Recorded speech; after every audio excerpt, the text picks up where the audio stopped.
है। जैसा पहले हम लोग सुनते थे कि पैसे पेड़ पे नहीं लगते,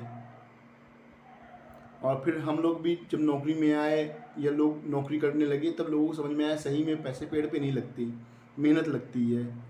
या जो विद्यार्थी, जो स्टूडेंट है, वो अपने माँ बाप को देख रहे हैं कैसे वो पैसे भेज रहे हैं, तो उनको भी समझ में आता है कि पैसे बड़ी मेहनत से मिलते हैं। या जो कमाने का भी जो तरीका है वो उससे भी बड़ी मेहनत लगती है, तब कहीं पैसे आते हैं।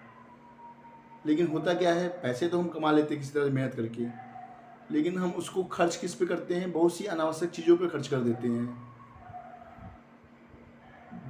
जिस खर्चे को रोक के हम उस पैसे का सही सदुपयोग कर सकते हैं। तो मैं इस वीडियो में आपको 5 मेजर खर्चे या बड़े खर्चे बताना चाहता हूँ, जहाँ पे हम थोड़ी सी बचत को ध्यान में रखते हुए खर्च करें तो काफ़ी पैसे बचाए जा सकते हैं। पहला है, लोग मैरिज पे काफ़ी खर्च करते हैं। जानते सब हैं कि पैसा कमाना बहुत कठिन है, एक लड़की के लिए या लड़के के माँ बाप के लिए पैसा कमाना और उसे इकट्ठा करना बहुत कठिन है। लेकिन फिर भी जब शादी का समय आता है तो पता नहीं रिश्तेदारों को देख के या गांव मोहल्ले को देख के लोग या पता नहीं कौन सा ड्रीम लेके बैठे रहते कि नहीं बेटी की शादी होगी या बेटे की शादी होगी तो मैं इतना खर्च करूँगा ही करूँगा, 50 लाख खर्च ही कर दूँगा। तो वो अननेसेसरी पैसे, अभी कोरोना काल ने लोगों को और भी सिखा दिया है कि कम पैसे में भी शादी हो सकती है और चीज़ें हो सकती हैं। तो मैं ये नहीं कह रहा हूँ कि खर्च मत करो, सबका सपना होता है, लेकिन उस खर्च को जितना कम हो सके उतने कम में हम मैनेज कर लें, ताकि जो पैसे बचे हुए हैं वो नव दंपत्ति जो इनकी शुरुआत हो रही है आप उनको दे दीजिए, उनका जीवन सही हो सके, या आपका ही बुढ़ापा सही से जा सके।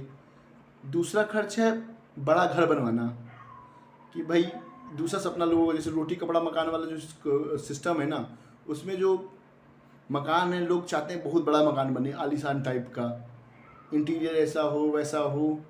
और लोग क्या करते हैं, अगर फ्लैट भी लेते हैं तो अपनी जितनी कमाई है उसे डाउन पेमेंट कर देते हैं और बाकी लोन करवा लेते हैं अगले 20 साल तक की मेहनत करने के लिए,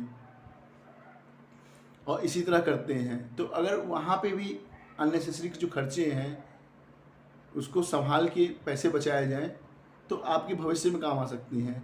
तीसरा है, टूर ट्रैवलिंग पे बहुत ज़्यादा लोग पैसे खर्च करते हैं। हाँ, एक्सपीरियंस के लिए टूर ट्रैवलिंग कीजिए, नो इशू, बहुत बड़ा इशू नहीं है, लेकिन उसको लग्जरी या फिर एग्जॉस्टिक बनाने के चक्कर में लोग अननेसेसरी बहुत पैसे खर्च कर देते हैं, तो वहाँ से पैसे बचाए जा सकते हैं।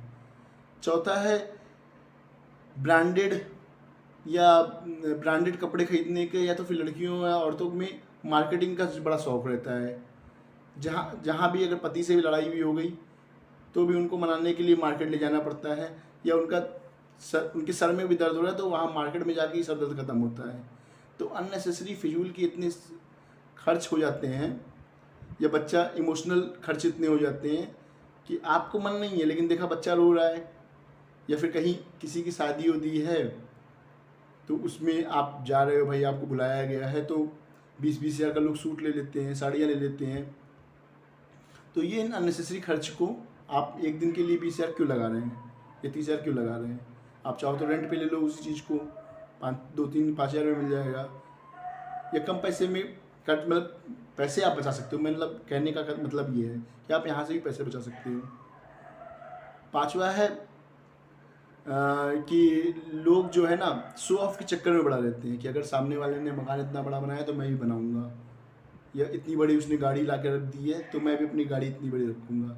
तो वो शो ऑफ करने के चक्कर में भी बहुत से लोग पैसे खर्च कर देते हैं, तो उसको भी बचाया जा सकता है।